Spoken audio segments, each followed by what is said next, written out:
Ey, Digga, Ja? ich habe eine Idee. Okay. Stell dir mal vor, du nimmst ein Flugzeug, Ein Flugzeug. baust ein Gamingzimmer rein und wer verliert, der muss rausspringen. Also, ich sag mal so, ist es nicht voll die beschissene Idee. Du machst nichts, Digga. Ich merk's. Du machst gar nichts. Du hältst die nur an, Alter. Ich wollte sagen, du bist heute nicht Maxi-Fi, sondern Maxi-Fly. Oh mein Gott. Ey, ich bin Können wir das rausschneiden? Hey und herzlich willkommen zu einer der dümmsten Ideen, die Red Bull und ich jemals hatten. By the way, meine Augen sehen nicht so aus, weil ich gottlos gekifft habe, sondern weil meine Linsen Faxen machen. Der Plan ist eigentlich ganz einfach. Du nimmst ein paar bekloppte Menschen, baust ein richtig geiles Gamingzimmer in ein Flugzeug rein und wer verliert, zack, muss rausspringen. Direkt. Sind die beide für uns? Ja, gehen wir mal rein.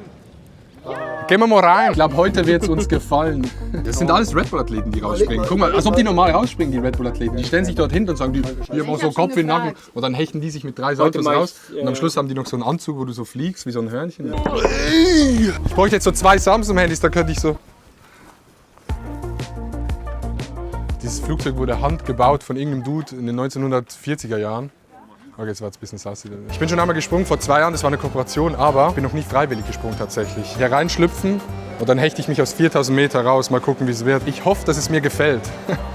Weißt du, wegen Gefallen. Also, verstehst du? Ist auch geil, wir haben heute nur so circa 35 Grad, also wir werden komplett schwitzen in dieser kleinen Kiste drin. Ich werde vielleicht sogar dann privat rumlaufen mit dem. Und ich werde in meinem Dorf erzählen, ich bin Astronaut. Ey Digga, ich war auf dem Mond. Wieso muss man das überhaupt anziehen? Weiß es jemand? Weiß niemand, wir haben es uns einfach gegeben. Wie sieht das aus, sagen wir ganz ehrlich?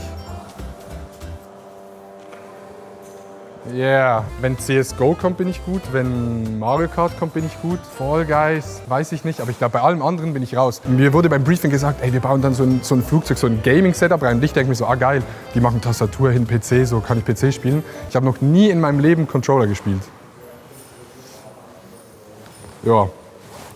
Das wird auf jeden Fall interessant. Können wir das auch mit Honeypoo machen? Geht das auch? Findest du auch irgendwas? Ja. Honeypoo, Honeyflu, nee, das war alles kacke. Honeyfly, nee. Nee, geht nicht, ist ein Scheißname. Ich habe noch keines von diesen Spielen jemals in meinem Leben gespielt. Okay, ihr müsst euch so vorstellen, du bist auf 4000 Meter in der Luft, spielst irgendein Spiel, das du noch nie gespielt hast und wenn du verlierst, musst du direkt rausspringen, instant. Da gibt's kein so, ja, da chillen wir ein bisschen, wenn du verlierst, raus. Ich sag mal so, ich war nervös. Wir spielen jetzt das letzte Spiel an der Kante und ich muss ganz ehrlich sagen, das fand ich chillig, aber zum Stehen an der Kante mit offener Tür ist schon sketchy. Und also wir haben halt die dran im Falle, dass wir springen direkt raus, aber falls irgendwas passiert oder so, wir können einfach nicht hier stehen. Aber ja. Ich bin tot, ich springe. Nein! Und so schnell wie Adrian im Flugzeug drin war, war er auch direkt wieder aus dem Flugzeug raus. Der Grund dafür sind seine extrem schlechten Gaming-Skills. Das ganze Video gibt es, by the way, auf dem Kanal von Red Bull.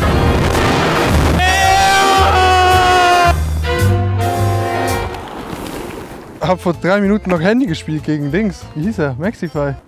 Jetzt bin ich wieder hier. Ich habe es genossen, sage ich ganz ehrlich. Jungs, ich habe 51 Kalorien verbraucht bei diesem Sprung. Steht hier. Als Isa und Anna rausgesprungen sind, hat man wirklich nur noch so, sie standen so vorne und du hörst nur so so 2-mal hintereinander und dann waren sie weg. Ja, du warst der Einzige, der keinen Bock hatte zu springen und warst Erster. Naja, Gamer-Ego, ne? Ich wollte halt irgendwie auch gewinnen. Das ist halt so ein Ding eigentlich. Du wolltest doch auch gewinnen. Hast du kurz gedacht, dass du so in Fortnite bist, dass du rausgesprungen bist? Da war auch irgendwie Erfolg da. Ey, irgendwo war da auch Erfolg. Ich habe mich wirklich gefragt, ob man über den Wolken besser performt oder in so einem Setting, weil du hast ja schon einen krassen Adrenalinkick und du bist so fokussiert. Ich habe das beim ersten Spiel gemerkt, bei Trackmania. Da war extrem. Man war krass im Fokus. Da war sehr extrem. Du bist so wach und du weißt so, ey, wenn ich verscheiß, dann muss ich jetzt hier rausspringen. Also ich glaube schon, dass man auch dass man ein High-Performer ist, wenn man weiß, man wird danach rausgeschmissen. Aber du hast auch so keine Relation, weil es ist so weit oben. Du checkst ja nicht, wie schnell du fliegst. Du spürst nur, der Wind ist schon hart. Je näher du kommst, desto mehr checkst du es. Aber so dort, wo wir jetzt geflogen sind, checkst du halt die Relation nicht so ganz. Das krass ist, weil du so weit oben bist. Für dich war es schon am scarigsten? Ja, das Gruseligste von allen. Was für dich? Skiscrew, ja, das war richtig Skiscrew. An dieser Stelle nochmal ein großes Dankeschön an Red Bull für die Einladung. Das ganze Video findet ihr unten in der Beschreibung. Klickt drauf, guckt es euch an. Es war dumm. Es war sehr, sehr dumm. Lasst ein Like da, wenn ich nochmal so eine dumme Aktion machen soll. Und kommentieren. Bis zum nächsten Mal. Tschüss.